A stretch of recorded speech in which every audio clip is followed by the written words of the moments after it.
Hey, it's Day, and in today's video I'm going to be talking about how to travel for cheap or free. So I know a lot of people are interested in traveling, but they're not sure exactly how to, or they feel that it's too expensive. So I'm going to share with you some of my tips that I have discovered while I've traveled. I have been traveling on and off since 2012, and more recently in 2017 I decided to take a more permanent trip away from the US, which is where I'm from, and I have been traveling since then, including Malaysia, Vietnam. I got to live in Thailand, and now I'm currently living in Korea as an English teacher. And so I wanted to share with you my tips and my knowledge and experience that I have gone through throughout the years with you, so that way you too can take that first trip abroad. Before we start, I do want to say thank you Skillshare for sponsoring this video. So I've been using Skillshare for years. If you don't know what Skillshare is, it's basically a platform where you can learn new skills or learn new hobbies that you're interested in. Last year I made a class about traveling, and then this year I revamped that class. So if you are interested in traveling, and if you want a more detailed and longer version of this video, then I recommend taking the class. But not only did I release my own personal class through Skillshare, I also personally have used Skillshare. I took a productivity master's class. This class has been super helpful because since I do make a lot of content, it was really hard to kind of organize all of my ideas and thoughts and how I want to write it all out. But thanks to this class, I have been able to really learn how to organize properly and increase my productivity because of that. Skillshare has been nice enough to offer my viewers 2 months free premium membership. That gives you enough time to maybe learn a few new skills or just try around and see what hobbies might interest you. And since 2020 is now here, I know a lot of people are very interested in increasing their skill set and achieving their personal goals in their life. And not only that, if you do decide to keep Skillshare, for an annual cost, it's only less than $10 a month. Okay, so now let's go ahead and get to the video. So traveling doesn't have to be expensive. Here I am as an English teacher, living for free in Seoul, and I get to work as well. So there are multiple ways you can travel and work and live abroad. So for one, I wanted to talk about flights. So I know flights can be the most expensive, and it kind of is what people are intimidated by the most. However, flights don't exactly have to be expensive. There are ways you can find cheaper flights. For example, if you fly during the off-season, it's a lot more affordable than it is flying on the on-season. Usually the most expensive time to buy flights are around winter and summer, especially around December or August. When I went back to America in August, my flight from Seoul to Seattle was over $1,200, which was really expensive. But if I just checked the month after, in September, it was literally half the cost. And so it was just such a huge difference. So I really recommend flying during the off season, which ideally is around spring and fall. The reason why this is because usually during the summer and winter, people are on vacation and on the holidays.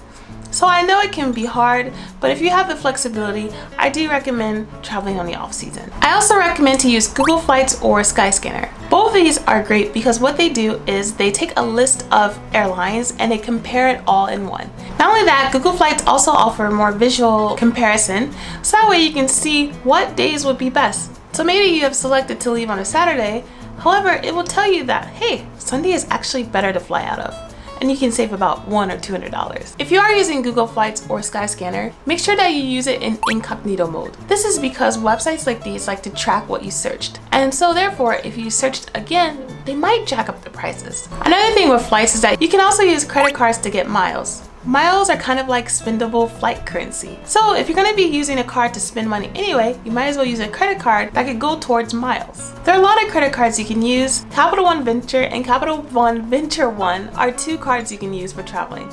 I know Chase Sapphire Reserved or Preferred are also another great options. And also, airlines themselves have credit cards you can use directly from them. Another way you can save money on your flight and also live abroad is through teaching. So, as I said earlier, I'm an English teacher here in Korea, and although this might only favor those who are from native English speaking countries, if you are from another country, I'm sorry, I'm not really too sure, but I can say that if you are from a native English speaking country, some programs such as the one I'm doing, which is EPIC, English program in Korea, they pay for my flight to and from Korea.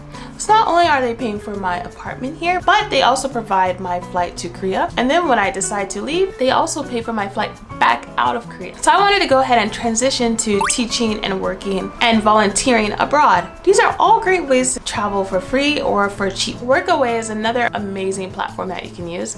Workaway basically is where people or hosts are looking for help in whatever they need. For example, someone may need help babysitting, and in exchange you can stay at their house and they might even cook for you and they might even pay you. And usually the workload is not that hard, usually about 15 to 25 hours per week, but it depends on each host and each individual. There are many other programs you can do as well, such as house sitting, which is where someone who has a house and they also have pets, but maybe they might take a vacation for a month.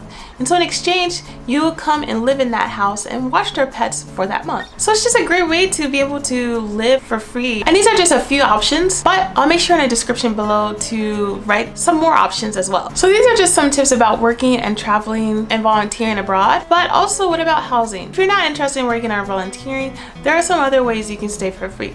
Couchsurfing.com is a wonderful platform that I have used a lot throughout my travels. I've used it in Japan and in Malaysia. Couchsurfing is basically where someone will offer a room, or as the title says, their couch, and you can just stay with them and crash at their place at no cost to you. In exchange, usually you're just supposed to keep the host company, talk to them, and enjoy a conversation together. However, typically couchsurfing, you only tend to stay about a week or less. Usually more than that is kind of over welcoming your stay. So just make sure that you are very thankful for allowing you to be in their space. Hostels are another great way to travel and have a place to stay for cheap. If you don't know what they are basically kind of like hotels, but not hotels. They're usually a lot less fancy, and typically they come in two different styles: a dormitory shared room or a private room. The dormitory shared room can be female, male, or mixed, and then the private room is, as it says, a private room. So if you're familiar with dorms, you're kind of just staying and sharing a big room with multiple people. So there might be bunk beds, or there just might be one bed, but usually they're kind of like bunk beds.